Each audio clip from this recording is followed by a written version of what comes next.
ठाकुर जी श्रृंगार कर रहे हैं किशोरी जी को, सुंदर पत्रावली बनाते जा रहे हैं। किशोरी जी अपलक नेत्रन से श्याम सुंदर को देख रहे हैं, सुंदर सुंदर पुष्प तोड़ के ला रहे हैं, स्वयं उनके गजरा बना करके हाथन में पहना रहे हैं, बाजून में पहना रहे हैं। निज कर गूथ सुमन के गजरा, अपने हाथन से किशोरी जी के विशाल केशन को ठाकुर जी स्वयं गूथ रहे हैं। ये निकुंज की चर्चा है भैया।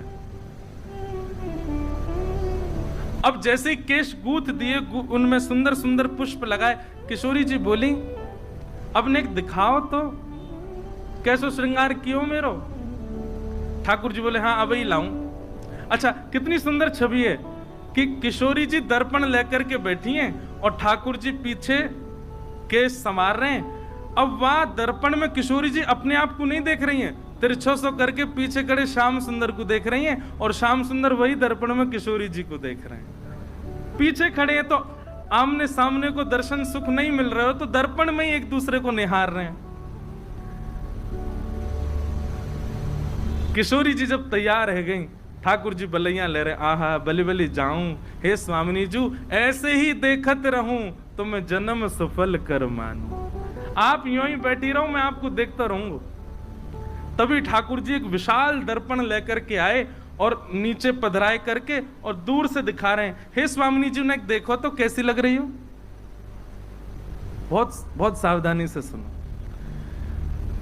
किशोरी जी स्वयं को नहीं देख रही हैं, स्वयं के अंग प्रत्यंग को कहां कहां ठाकुर जी ने चुन करके पुष्प रखे हैं, कहां कहां श्रृंगार कियो, उनको ध्यान से देख रही हैं और अपने तन पर विद्यमान ठाकुर जी के हाथ के श्रृंगार को ध्यान से देख करके किशोरी जी इतनी मोहित है गई, इतनी मोहित है गई, अपने ही श्रृंगार को देख करके कह रही हैं, हे ललित तुम कितनी सुंदर हो। मतलब किशोरी जी के रूप पर कोई और मोहित ना भयो, किशोरी जी स्वयं मोहित रह रही हैं। और मोहित क्यों है रही हैं? क्योंकि श्रृंगार जो है वो श्याम सुंदर ने किया। कोई मुझसे पूछ रहा परसों कि महाराज जी आप आरती से पहले आरसी क्यों दिखाया करो ठाकुर जी को।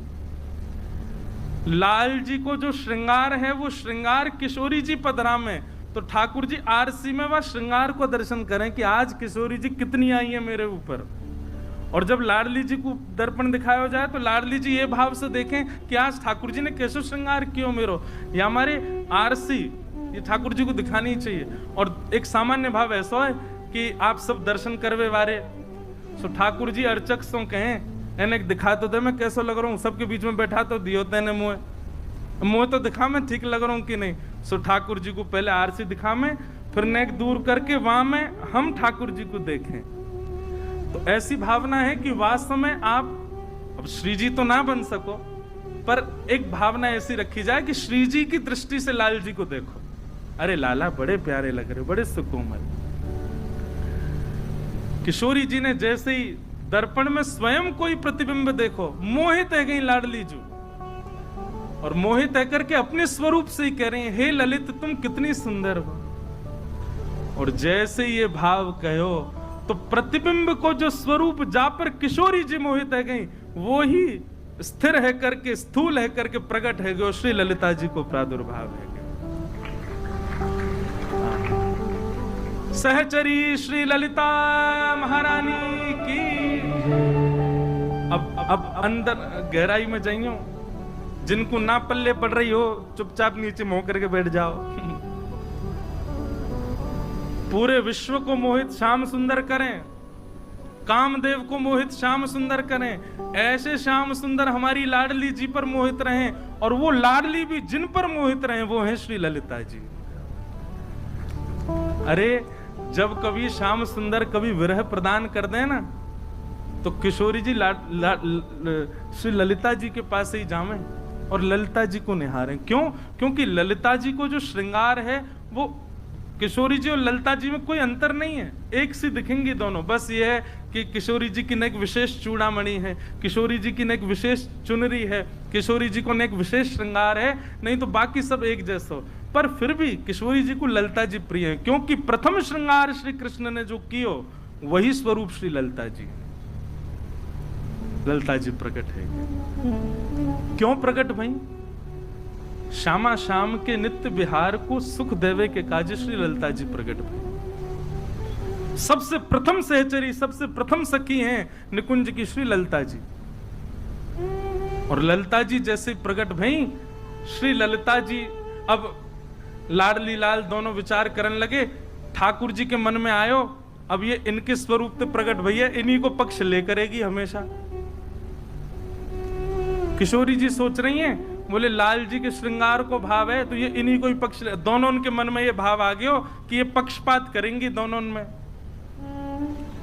ललिता जी को एक भाव है कि वो प्रिया प्रियतम के हृदय की बात पहचान जावे।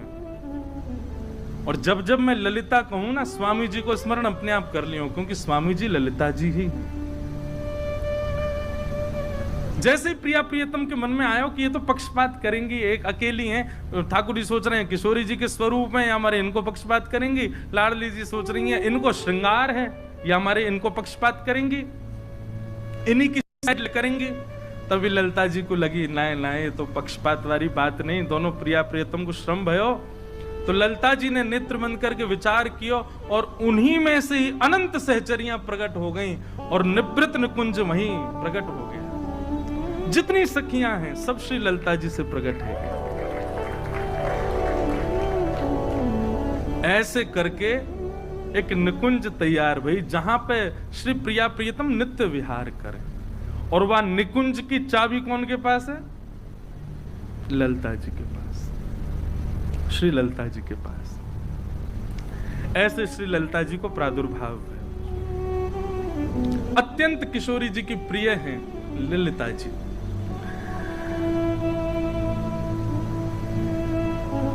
अब आगे, अब ये तो भई कि श्री ललिता जी प्रकट भई, अब स्वामी जी की भावना कैसे प्रकट भई ये अब ध्यान से सुनो। एक दिन की चर्चा है, द्वारिका में श्री द्वारिकाधीश अपने सिंहासन पर बैठे हैं और नारद जी दर्शन करने के लिए आए हैं। हमारे लोकेश भैया रोज कह रहे हैं महाराज जी आप तो ऐसे लग रहे हो वर्षन से भक्तमाल कर रहे हो का। मैंने क्यों? बोले भागवत जी को आश्रय ना ले रहे ने को। अब मैं यहाँ को प्रेम भाव समझूं कि टोंड समझूं, समझ में नहीं आ रही।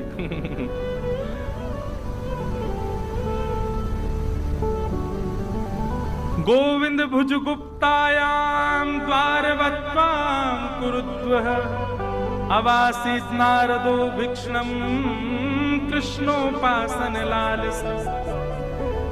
बात ऐसी है भैया, ये जितने शब्द है ना सब भागवत जी के हैं। भागवत जी ने पोष करके पाल करके यहाँ तक बिठाए हुए हैं और वही सदैव पालेंगे।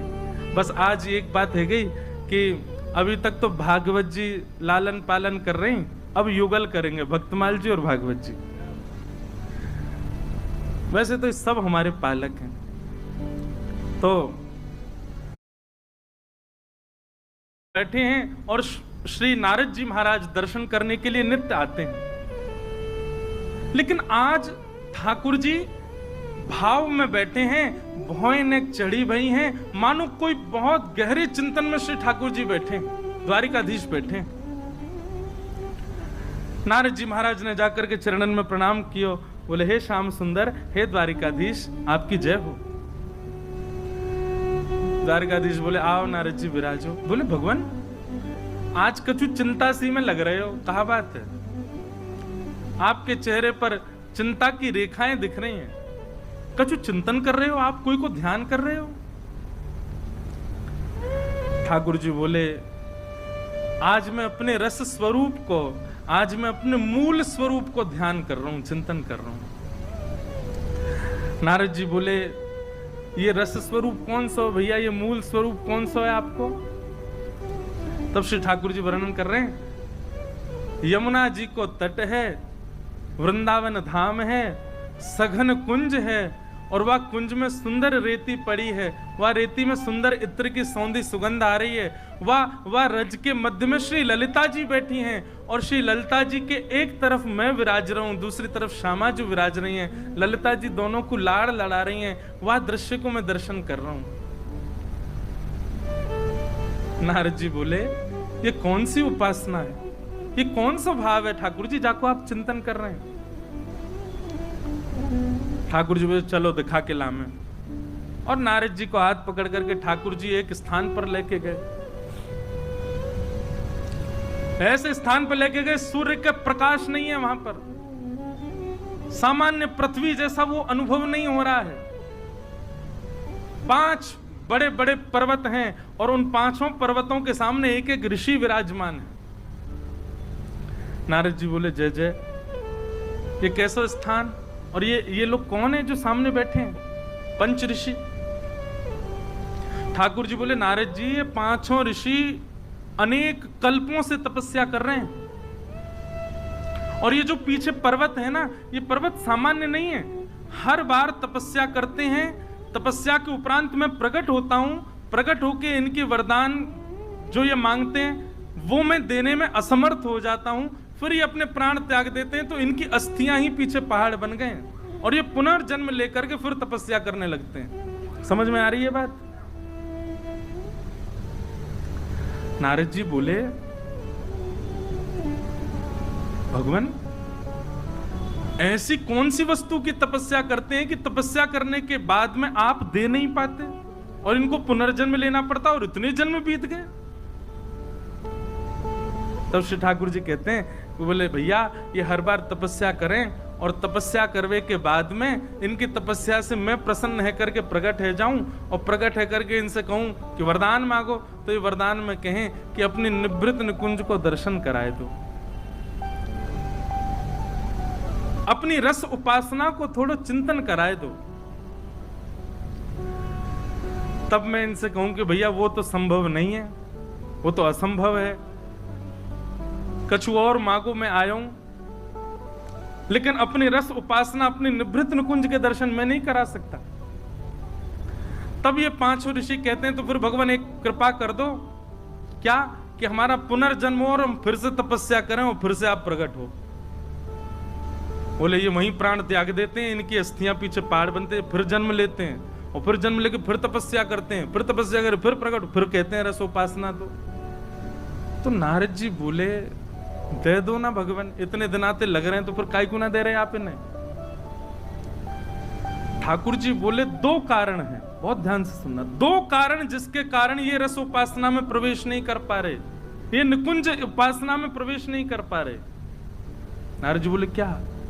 बोले पहला, इनको अपने तप का बड़ा अभिमान है। काय को बैठे पर्वत के सामने? दिखाने के लिए, देखो हमने कितनी तपस्या करी। अपने तप का, अपने भजन का इनको अभिमान है। पहला कारण अभिमान है, इस कारण ये निकुंज में प्रवेश नहीं कर सकते। और दूसरा कारण? बोले दूसरा कारण ये गुरु विहीन है, इनके कोई गुरु नहीं है। गुरु नहीं है तभी तो भजन में अभिमान कर रहे हैं। गुरु होते तो आज्ञा देते, अभिमान विमुक्त करते। नारद जी बोले भगवान मेरे तो पल्ले नहीं पड़ रही आपकी बात, नेक मुंह को विस्तार से बताओ ये 5 हैं कौन? बहुत सावधानी से सुनो। ठाकुर जी कह रहे हैं हमारी कृष्ण लीला में 2 प्रकार की गोपियां हैं। एक तो है सामान्य गोपी, और एक वह गोपियां हैं जिनको सखियां कहते हैं, जो अंतरंग लीला में रहती हैं। बहुत ध्यान से सुनिएगा, बार बार कह रहे हैं हम। एक तो वो गोपियां हैं जो विहरण कर रही हैं, गोपी गीत गा रही हैं, ठाकुर जी उनको विलाप करा रहे हैं, जो किशोरी जी से प्रार्थना कर रही हैं, हे सुन राधिका दुलारी तेरे द्वार का भिखारी हूँ मैं, श्याम का पुजारी, एक पीड़ा है हमारी, हमें श्याम ना। अब ये पीड़ा वाली गोपियां हैं, इनको ठाकुर जी मिलते हैं और फिर अंतर ध्यान हो जाते हैं। पर सखियां जो हैं वो तो ठाकुर जी के वश में ही रहते हैं।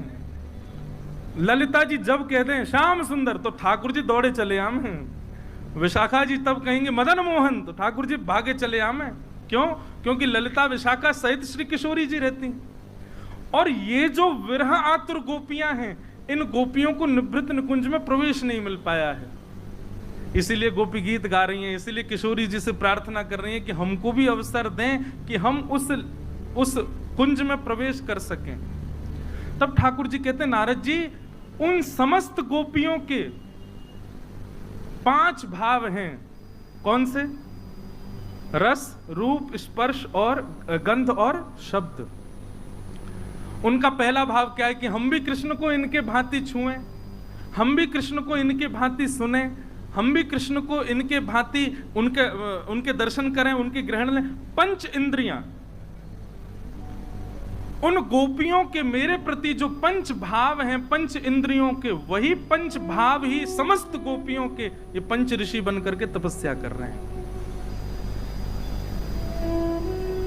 कितना विरह सहा ब्रज की गोपियों ने, कितना विरह आतुर रही वो गोपियां कि उनके 5 रस, 5 इंद्रियां ही 5 ऋषि बन गए कृष्ण की प्राप्ति के लिए, निकुंज की प्राप्ति के लिए। और हम क्या चाह रहे हैं? वृंदावन जाएं, राधे राधे छपवा लें और निकुंज में प्रवेश मिल जाए हमें। महाराज जी, कितनी गहरी बात है। उन असंख्य गोपियों के 5 इंद्रियों के 5 तत्व और 5 तन मात्रा ही 5 ऋषि बनकर के तपस्या असंख्य वर्षों से कर रहे हैं कि हमको निकुंज में प्रवेश मिले।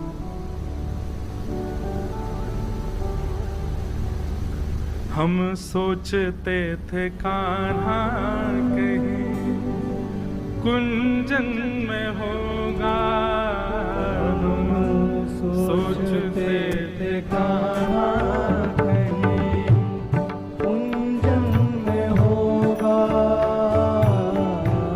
सोचते थे कान्हा कहीं कुंजन में होगा, सोचते थे कान्हा कुंजन में होगा। अभी तो मिलन का हमने सुख नहीं होगा, अभी तो मिलन का हमने सुख नहीं होगा,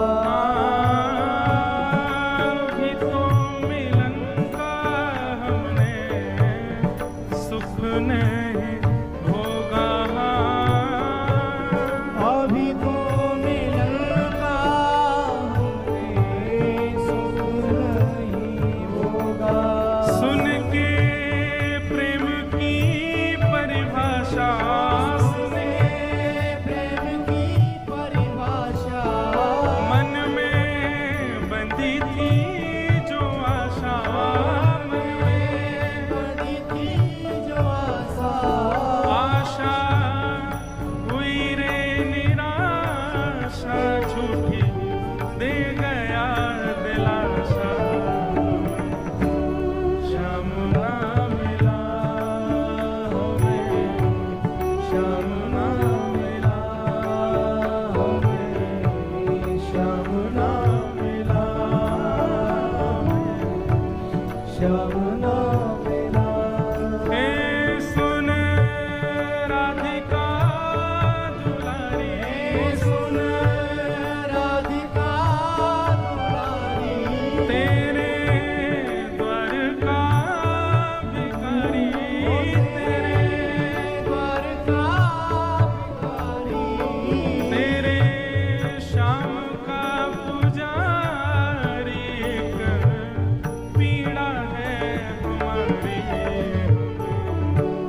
श्याम ना मिला हमें, श्याम ना मिला हमें, श्याम ना